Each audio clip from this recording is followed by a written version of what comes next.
Assalamualaikum warahmatullahi wabarakatuh. Assalatu wassalamu ala rasulillah wa ala alihi wa sahbihi wa mawala. Amma ba'du.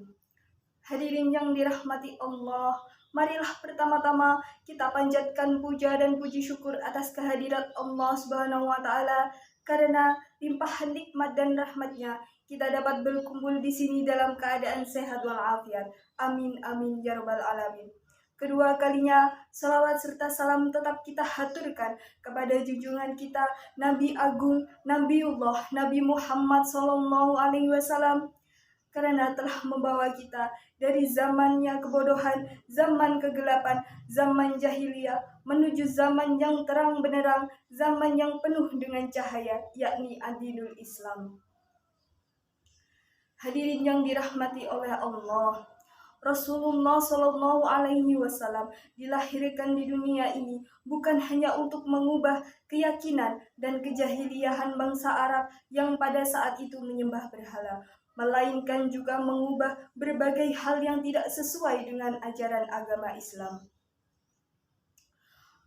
Rasulullah begitu gigih untuk memperjuangkan perubahan tatanan sosial, hukum, dan budaya untuk kesejahteraan dan keadilan umat Islam. Dalam perjuangannya, Rasulullah selalu mengedepankan keluhuran dan tata krama, sehingga agama Islam dapat menyebar ke pelosok dunia dengan waktu yang relatif singkat. Perlu kita ketahui bersama bahwa Rasulullah SAW tidak hanya menjadi contoh dalam satu hal saja, namun dalam berbagai hal. Contohnya, dalam hal berkeluarga, menjadi seorang pendakwah, guru, pembisnis, politisi, panglima perang, dan masih banyak lainnya.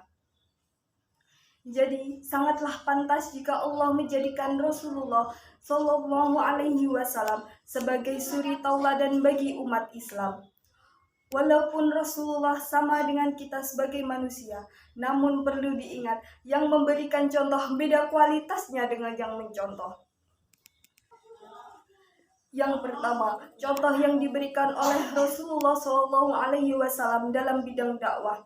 Kita sebagai seorang pendakwah harus bisa berusaha untuk mengubah pola kehidupan masyarakat, sehingga dakwah yang kita sampaikan dapat diterima oleh masyarakat.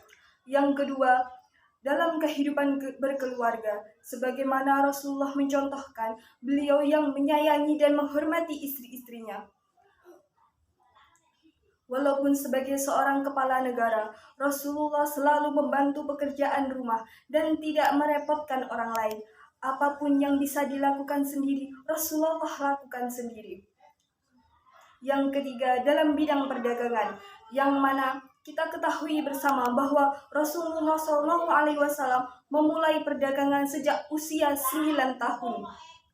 Dalam hal berbisnis, Rasulullah sangatlah jujur, sehingga beliau mendapatkan gelar Al-Amin karena kejujurannya. Demikianlah pidato singkat yang dapat saya sampaikan dalam rangka memperingati Maulid Nabi Muhammad SAW. Semoga kita bisa mengambil suri tauladan dan keseluruhan akhlak beliau. Akhirul kata, wabillahi taufiq wal hidayah. Wassalamualaikum warahmatullahi wabarakatuh.